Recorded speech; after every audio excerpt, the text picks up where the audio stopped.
What I want to focus in on are three key things that I think are at the foundation of any service-driven organization. Three key things that I hope that you walk away with today. The first thing is this. First principle is this. No matter what you do within your operation, whether you're a clinician, whether you work in IT, whatever the role is, to look at everything through the lens of the customer. Look at everything that happens in the hospital through the lens of the customer. Because most organizations don't. They will say that they do, but they don't. And I can prove it. How many of you in the last few years have purchased furniture that you had to have delivered to your house? Raise your hands if you bought okay, then let me ask you this question. What were the guidelines that the furniture store gave you for the delivery of the furniture? What were the guidelines? Be there when? Be there between 12 and 4, right? I had one guy say June.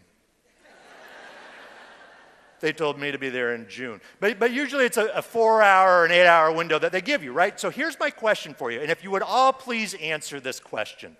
Whose convenience are they really concerned with? Theirs. And to me, the better question then, and if you would also answer this, whose lens are they looking through? Theirs. Yet you go on their website, you look at their marketing materials, they will say, we're a customer-focused operation. You experience them, and they're not. That's the question we need to be asking. Whose lens are we using when we do what we do?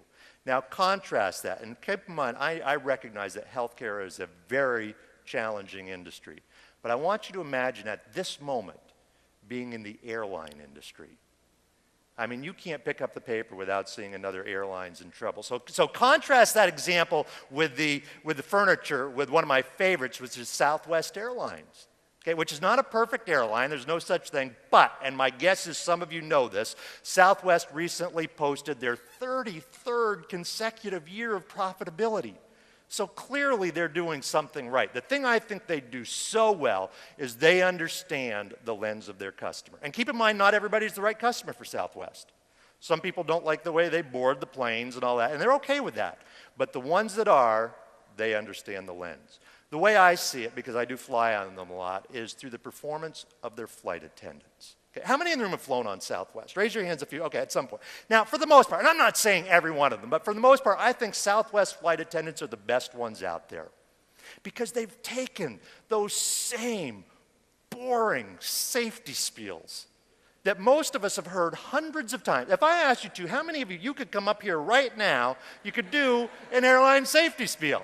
Because you've even got the hand motions down. So that's actually pretty good, too. So here's my question. How many people actually listen? No, I mean, there's usually one person on the plane that pulls out the card and follows along, you know. We laugh at them, but the rest of it, we tune it out because we've heard it so many times. Well, I was on a Southwest plane a while back. The flight attendants have been wonderful through the whole thing. But the one I remember is we were getting ready to land. And anytime a plane is landing, you can guarantee the flight attendant's going to get on the microphone and say, when we pull up to the gate, be careful as you open the overhead bins. Items have a tendency to shift during flight. They all say it.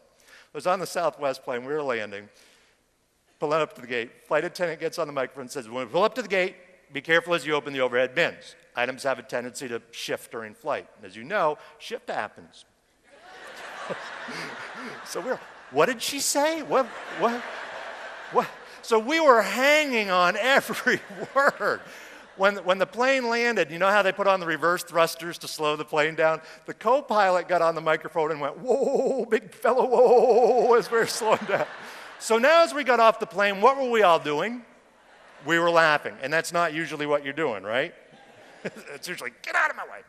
Now, here's my question. How much did that cost Southwest Airlines to do that? Nothing. To me, that's the beauty of looking through the lens of the customer. It's not about money. It's about taking a step back and looking at what we're already doing, but turning that lens around.